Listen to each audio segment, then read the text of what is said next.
आमंत्रित किए हैं। और इसमें जो राइटअप भी दिए आप लोग देख रहे हैं, टाइटल भी यही है, हमने जो कहा वो पूरा किया। और जैसा कि आप लोग जानते हैं कि 12 जनवरी को माननीय मुख्यमंत्री जी की यात्रा थी मधुबनी में, और कुल 9 घोषणाएं की गई। तो अविलंब सरकार के द्वारा इस पर आगे कार्य करते हुए उसमें स्वीकृति उसमें दी गई है बहुत ही कम समय में, और इस पे जल्द ही कार्य प्रारंभ हो जाएगा। जो सबसे पहली घोषणा की गई थी वो थी कि कमला नदी से मरमे कमला और पुरानी कमला और जीवछ नदी का इंटरलिंकिंग का कार्य किया जाएगा। और ये 12 जनवरी घोषणा हुई, और इसमें 4 फरवरी को इसको कैबिनेट स्वीकृति मिली, और विभागीय स्वीकृति ज्ञापांक 180 दिनांक 5/2/25 को इसको विभागीय स्वीकृति आदेश भी निर्गत हो चुका है। इसकी लागत कुल इस योजना की 426.01 करोड़ है। और इससे जो लाभ होगा हम लोगों का, एक तो बाढ़ के समय में आप लोग जानते हैं कि जो पानी एक्स्ट्रा रहता है उससे जब इन नदियों में इंटरलिंकिंग हो जाएगी, जो मृतप्राय नदियां हो गई हैं उसमें पानी आएगा तो बाढ़ का दबाव भी कम होगा, तो बाढ़ नियंत्रण में भी फायदा होगा, जो पानी डाइवर्ट हो जाएगा। साथ ही साथ जो सूखाग्रस्त कुछ क्षेत्र हैं वो भी, उसमें भी सिंचाई की सुविधा हो पाएगी। जो विभाग के द्वारा इसमें कैलकुलेशन किया गया है, लगभग किसानों को उसके उत्पादकता में इसमें वृद्धि होगी। दूसरी घोषणा जो थी वो पश्चिमी कोसी नहर प्रमंडल के जो बिंदेश्वर स्थान उप शाखा नहर और गुरुनाथ शाखा नहर का सुदृढ़ीकरण विस्तारीकरण किया जाएगा।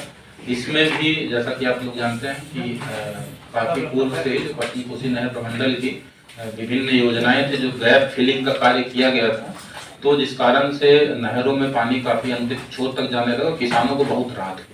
उसी मांग को देखते हुए तो यहाँ पे इसकी सरकार के द्वारा माननीय मुख्यमंत्री की यात्रा के दौरान 12 जनवरी को उसकी भी घोषणा की गई थी। इसमें भी 4 फरवरी को कैबिनेट स्वीकृति मिलने के पश्चात विभागीय पत्रांक 182 दिनांक 5/2/25 और पत्रांक 181 दिनांक 5/2/25 द्वारा इसकी भी कुल 266 करोड़ एवं 481 करोड़ का क्रमशः इतनी लागत का इस योजना की स्वीकृति दी गई है। इसमें भी जल्द कार्य प्रारंभ किया जाएगा। इसके होने से वो जैसे बता रहे हैं कि चूंकि जितना ज्यादा कनेक्टिविटी अभी बढ़ी गैप फिलिंग के बाद, सिंचाई की सुविधा बढ़ी थी, तो उस पर भी जब ये इंटरलिंकिंग बिंदेश्वर उप शाखा नहर का गुरुनाथ शाखा नहर से विस्तारीकरण होगा, इससे हमारे पास अतिरिक्त किसानों को सिंचाई की सुविधा होगी। और इसमें मधुबनी जिला दरभंगा जिला दोनों इसमें प्रभावित होगा, और इसमें भी लगभग 19,000 हेक्टेयर के अतिरिक्त क्षेत्र में सिंचाई की सुविधा उपलब्ध होगी, इसका आकलन किया गया है। तीसरी जो घोषणा माननीय मुख्यमंत्री जी के द्वारा की गई थी मिथिला हाट का और विस्तारीकरण, इसमें भी 12 जनवरी की घोषणा, उसमें 4 एकड़ अंतर विभागीय स्थानांतरण होगा, साथ ही साथ शेष जमीन का भूअर्जन किया जाएगा।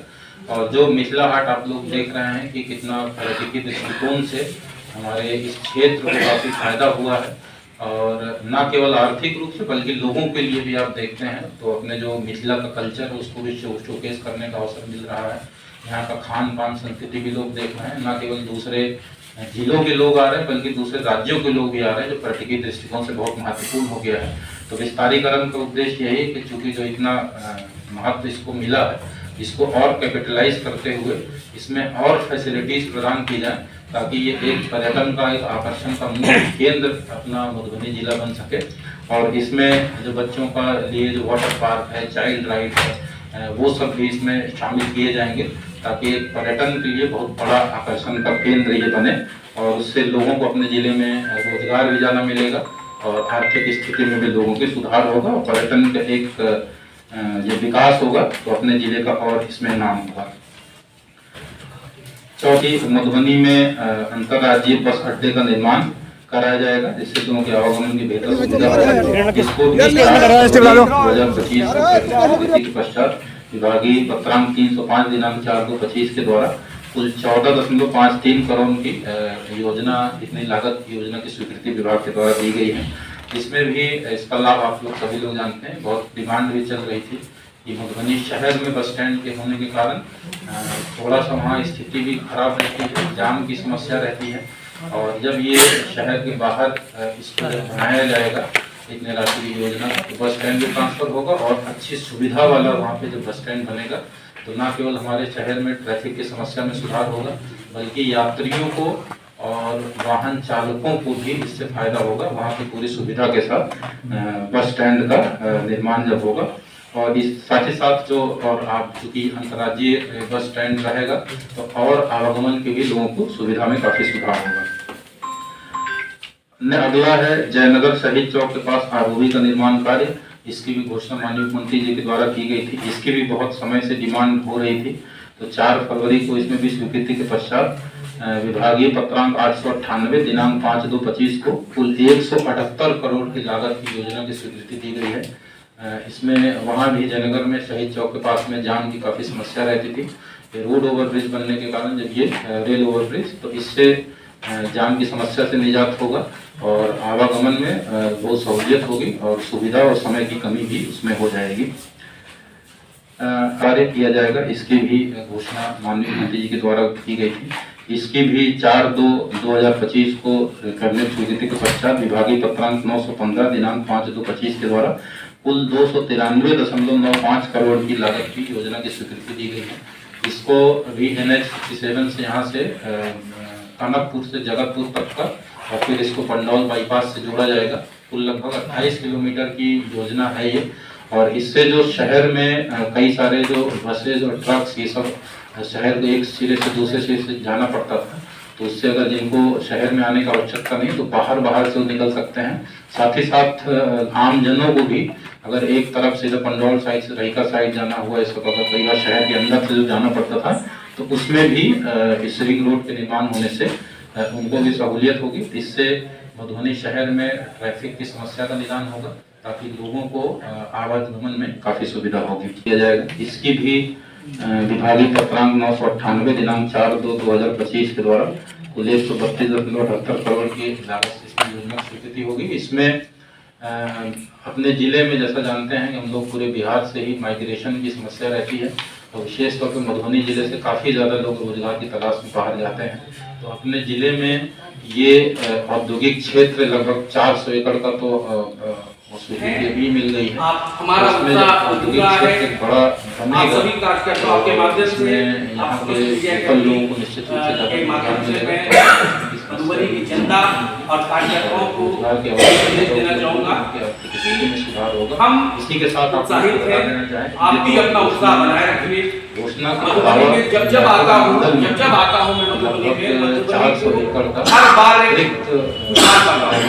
ऐसा मतलब मुझे ऐसा प्रतीत होता है कि मधुबनी मुझसे खुद कह रही है कि मैं सही आदमी हूँ, मेरा नेतृत्व सही हाथों में।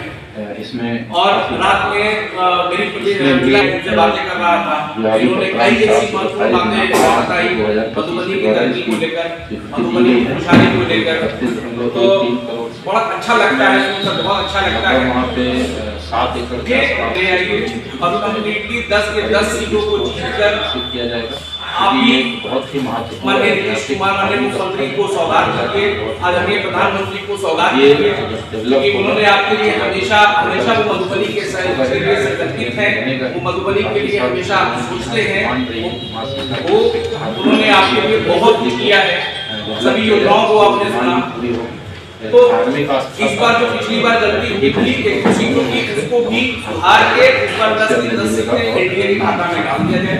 आपसे मेरा यही आग्रह है, आगामी 8 तारीख का कार्यकर्ता सम्मेलन होना है, पूरी ताकत के साथ पूरी तरीके से वहाँ पर एकजुट होकर आप शामिल होइए इस कार्यकर्ता सम्मेलन में, और विपक्षी को दिखाइए कि हम इस बार गठबंधन की एनडीए गठबंधन की तरह हम सब पूरा मधुबनी जिला एकजुट किए पुनः और आदरणीय प्रधानमंत्री को बिहार में एनडीए की सरकार बनाकर एक सौगात देने के लिए 20 सीटर छोटे विमान जो है संचालित हो सकेंगे। हम सब पटना से ठीक है, बहुत कनेक्टिविटी, आसपास के एयरपोर्ट है उससे कनेक्टिविटी बहुत आसान हो जाएगी। तो ये कुल 9 घोषणाएं थी जो माननीय मुख्यमंत्री जी के द्वारा यहाँ 12 जनवरी को यात्रा के दौरान की गई थी, और उन सभी घोषणाओं में बहुत ही तेजी से सरकार के द्वारा स्वीकृति देते हुए और विभागीय स्वीकृति आदेश भी उसमें निर्गत हो चुका है, और उसमें जल्द ही टेंडर में जाएगा और कार्य कराने की प्रक्रिया उसमें प्रारंभ की जाएगी। बहुत बहुत धन्यवाद। जा चुका है,